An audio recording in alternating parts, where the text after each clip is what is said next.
Alam mo yung taong dahil sa kanyang sama ng loob, yung parang dahil nga nautakan ba, nasalisihan ba, nandun na yung pinagsama-samang pride at saka yung lahat na. Ayun nga. Okay. Sabi ng Biblia, parang mga liyong umuungal eh. Di ba? Ah, Na okay. parang sa lahat, minuminuto gumagawa ng paraan para makaganti. Mga ganon eh. Ganon ang ano eh. Ganon ang tingin namin sa kanila. Samantalang nung sila nakuha nila yung majority, nakita Opo. nyo man wala namang ano eh. Oo. Wala namang insidente. Pilit po namin pasayahin ang Friday ninyo, mga kababayan, kahit na po napakagulo na po ng nangyayari. Alam naman namin, na alam po ninyo kung sino yung nanggugulo. Yan. Ah, ganun ho ba? May nagugulo ho ba? Kunwari po ng mga kalaman.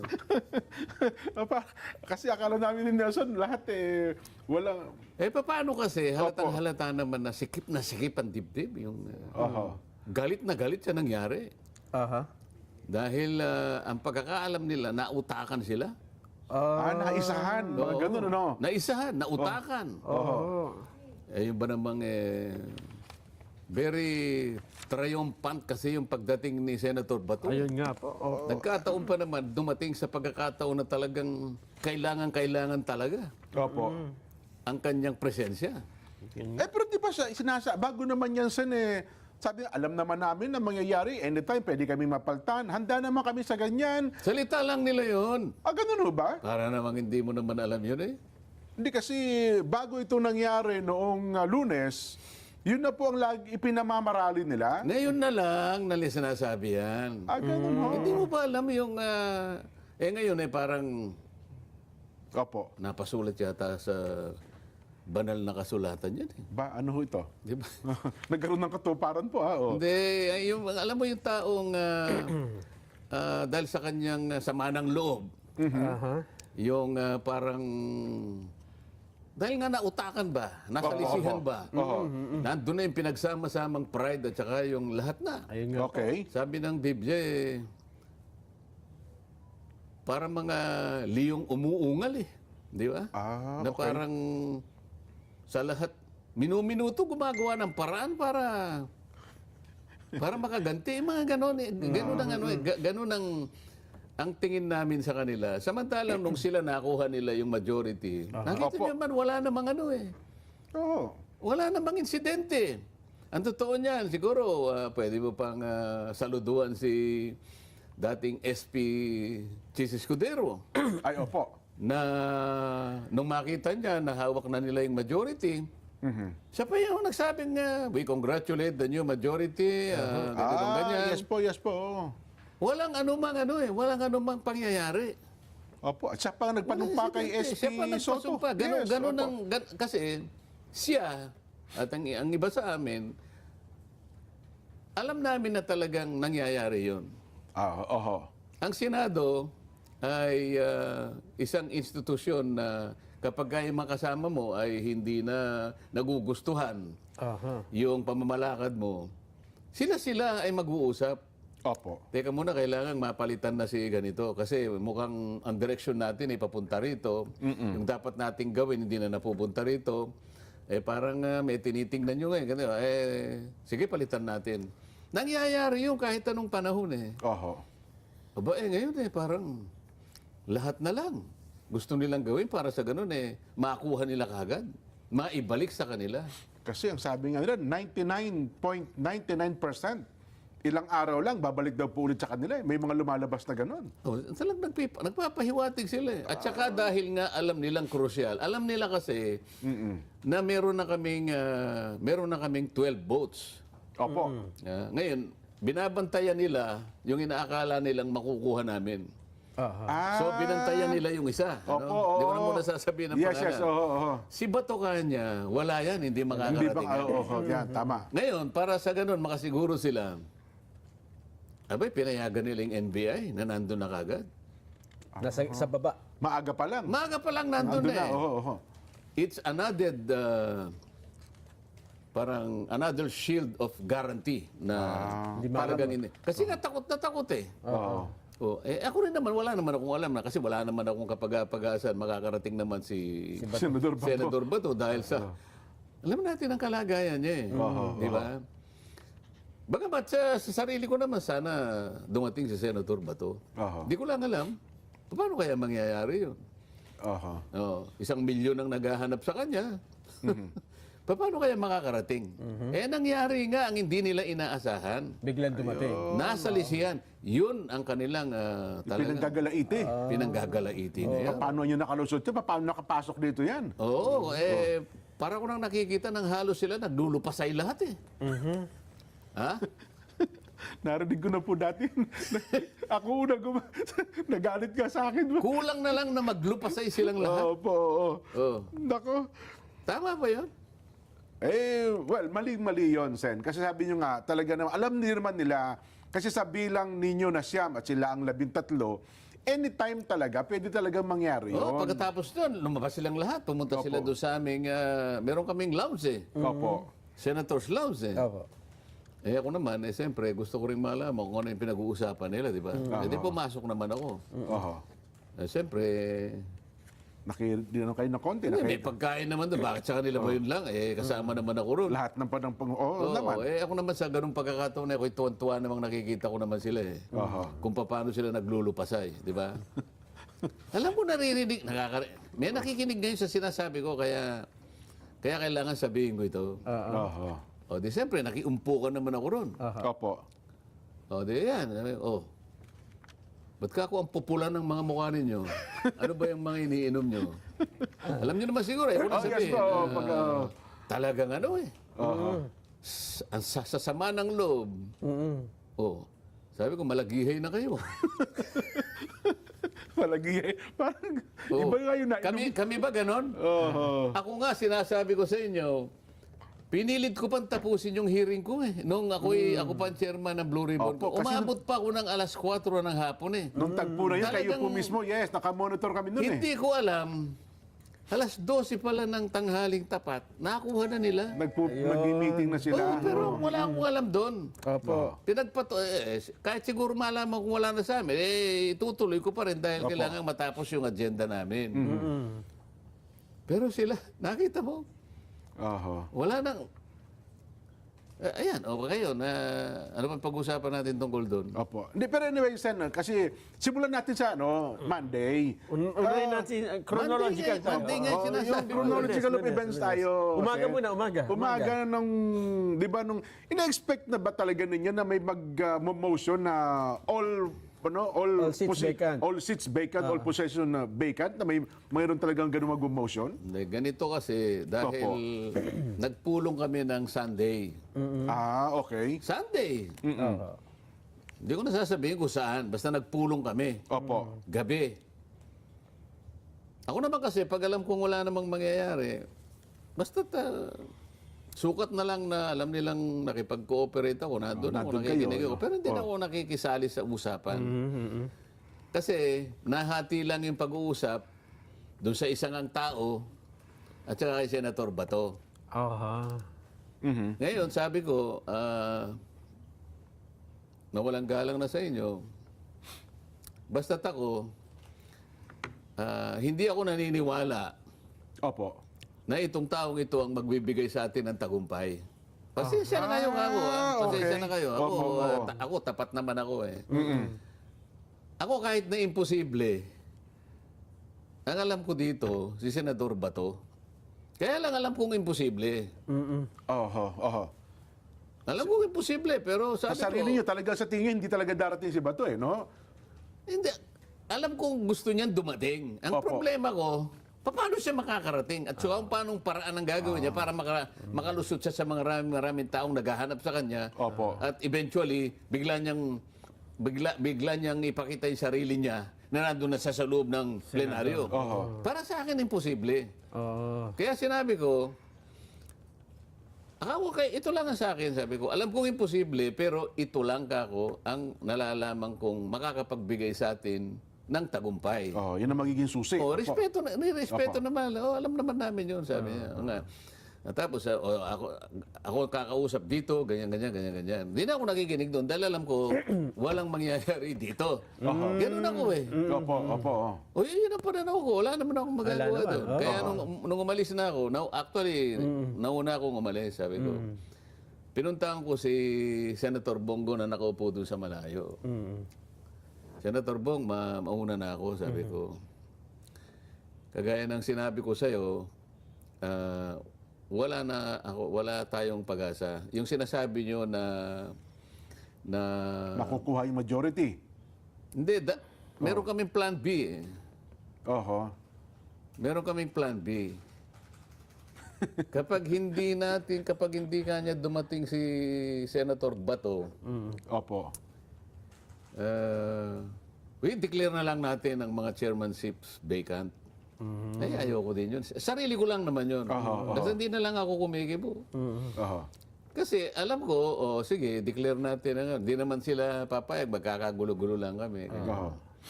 Tapos, puro labanan, puro debate. Ang bansa rin na walang ano eh. Oho. Imposible yun na meron kaming magagawang mabuti nang dineclare lang namin. Away-away din yun. Okay. Oho. Siyempre, labanan. Ako dito, ako gusto. Ganyan. Tapos, salungatan, ganyan. Yun ang plan B. Ang plan A talaga, sana makuha namin. Ayun. Kaya lang ako, isa na ako sa walang pag-asa doon.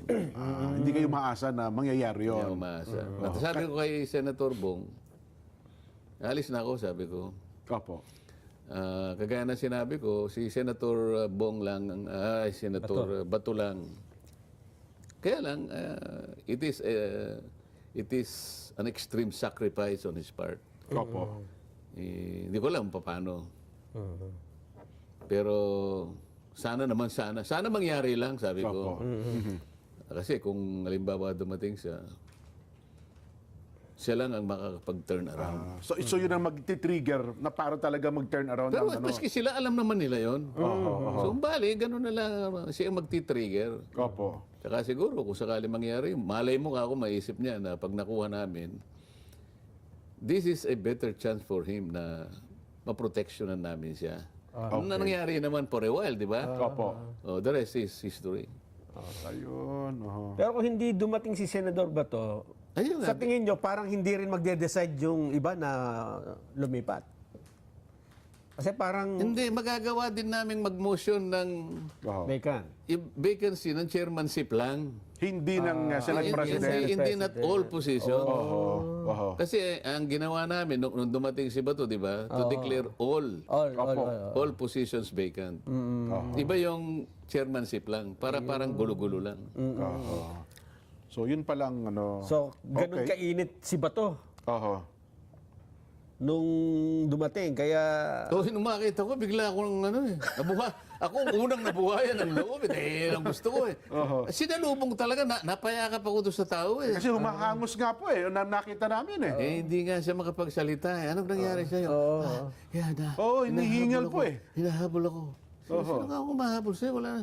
Ibang FBI, nandun sila. Tapos ginaganon niya sa akin yung daliri niya. Itong isa, basag itong isa. Yung isa, nabalatan dito. may dugo, Sa kakaganon niya yata sa ano. Yun na nangyari. Ito yung problema. Bakit merong NBI sa loob mismo ng Senado? Bakit pinayagan yon? Na doon pala siya huhulihin. Wala bang paggalang sa Senado? Ito yung pinaka main question na dapat itanong natin. Gusto niyo siyang hulihin sa labas. Paglabas niya o kaya pag bago pumasok, nandun kayo sa labas. Opo. Pero yung nakipag-coordinate kayo, kasi ang inamin na ni former SP na pumunta ang NBI sa kanya, umaga pa lang. Maaga pa lang. Oho. Tapos, makipag-coordinate kayo sa OSAA. Sabi, ito yung aming Sergeant at Arms. Opo. Ba't yung ginawa yun? Oho. Member ng Senado ang uhulihin sa loob mismo ng aming bakuran. Oho. As tinanong ko siya, habang sila ay mapupula lahat ang... Nasa lounge. Habang nasa lounge sila. Sabi ko, SP, nung nakipag-coordinate ba sa'yo, pinakita sa'yo yung warrant of arrest? Hindi. So, hindi mo tinignan? Hindi. Oho. With more reason, anong ginagawa ng NBI sa premises ng Senado? Tapos nung gabi na, ng Miyerkules na yun, pinatawag namin. Kasi nga, yung nagbarilan, ano? Opo, yung Hindi pa yata. Yung gabi na yun, wala pa yung... Hindi pa yun. Oh. yung pa yun. Lunes Lunes yata yun. Lunes pa yun. Opo. Oh. Gabi na yun, pinatawag namin si Melvin Matibag. Oh. Sir, sabi niyo, ang instruction ko naman po sa kanila, pag nakapasok na siya sa session hall, tigilan niyo na, huwag niyo tutugisin. Stick muna ka Kaya ako. pa. Oo. Yan mo sabihin yung hagdanan kung saan niyo sinabol ka. Hindi party ka ako ng Senado yun. Yung parking na doon nagsimula ka akong habulan, hindi ka ako sa Kaya premises pala ng Senado. habulan talaga, oh. Pwede mo ba kaming bigyan ka ako ng kopya ng warrant to pa? Opo. Sir, kasi nasa sasakyan ko eh.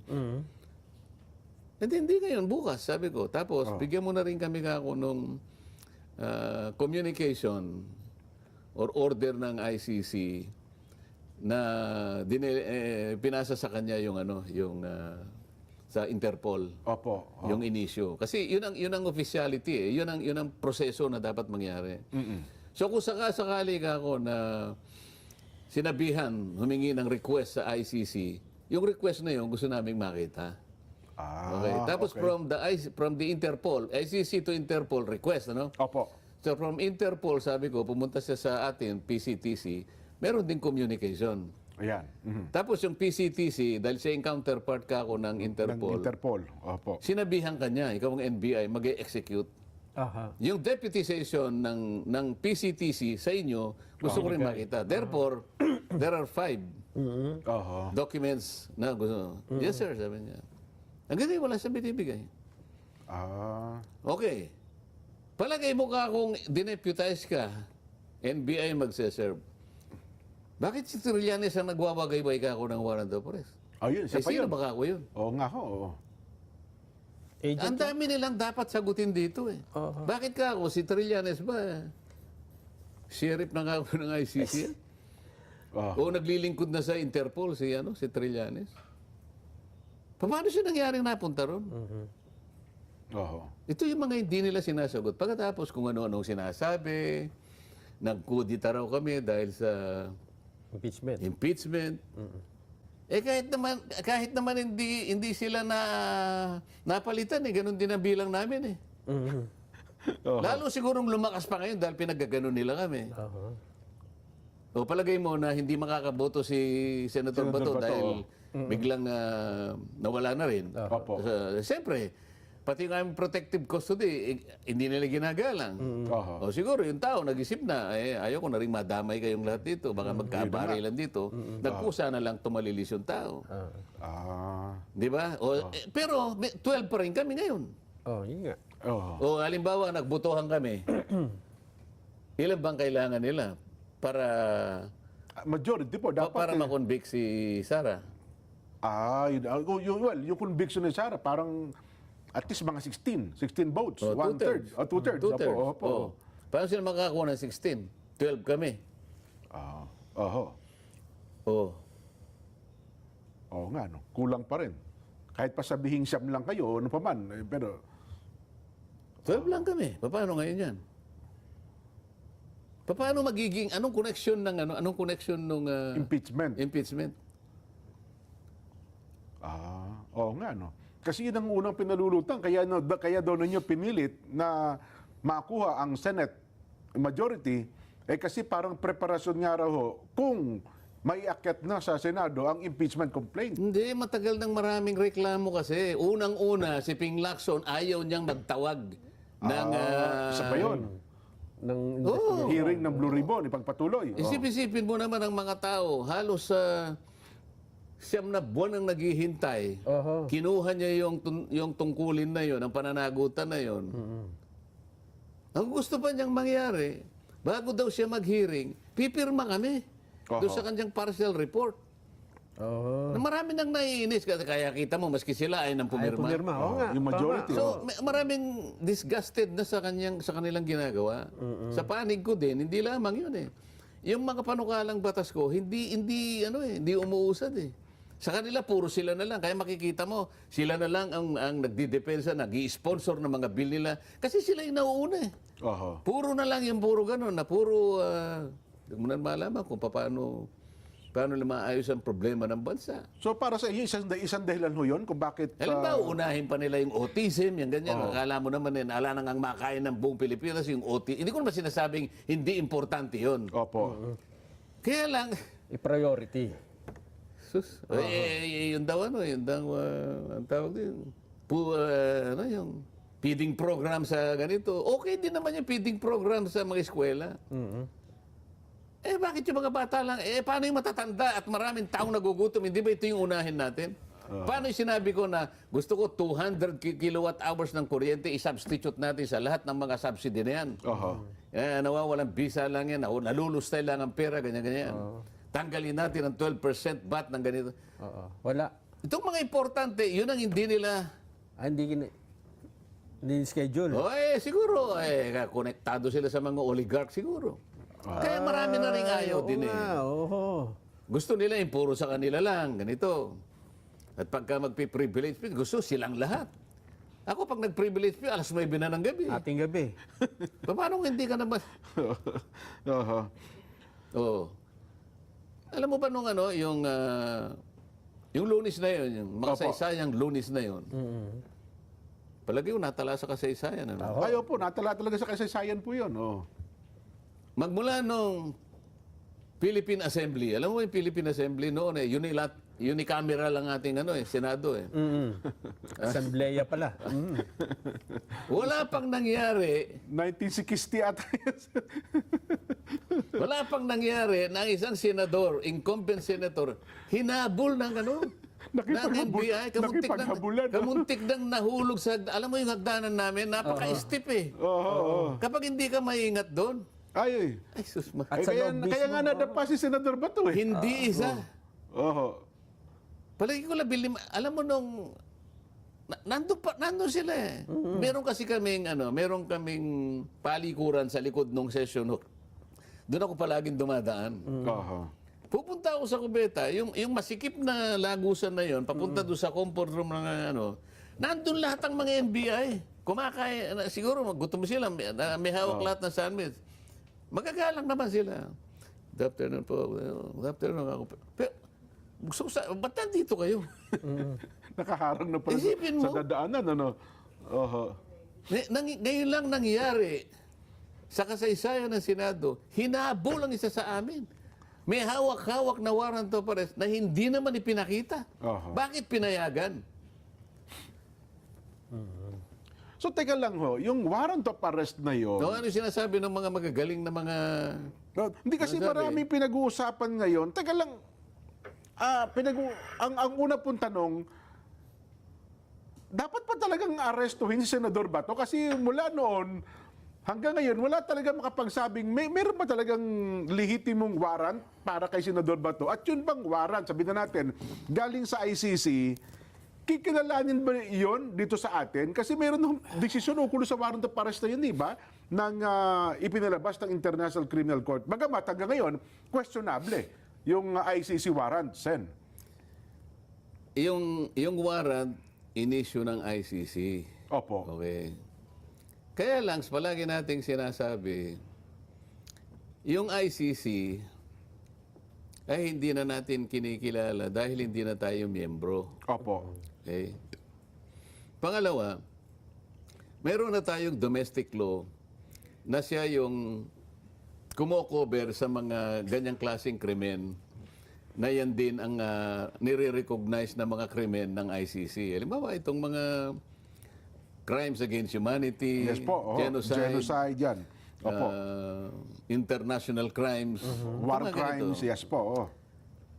Ito yung Republic Act 9851. Mhm. Ngayon, ang ICC kasi is the court of last resort. Sinasabi namin ganon. Palaging, yung mga abogado palagi lang siya. The ICC is a court of last resort. Opo. Kasi ang principle niya, yung hindi sila pwedeng pumasok kapag ka ang isang domestic judicial system ay functioning.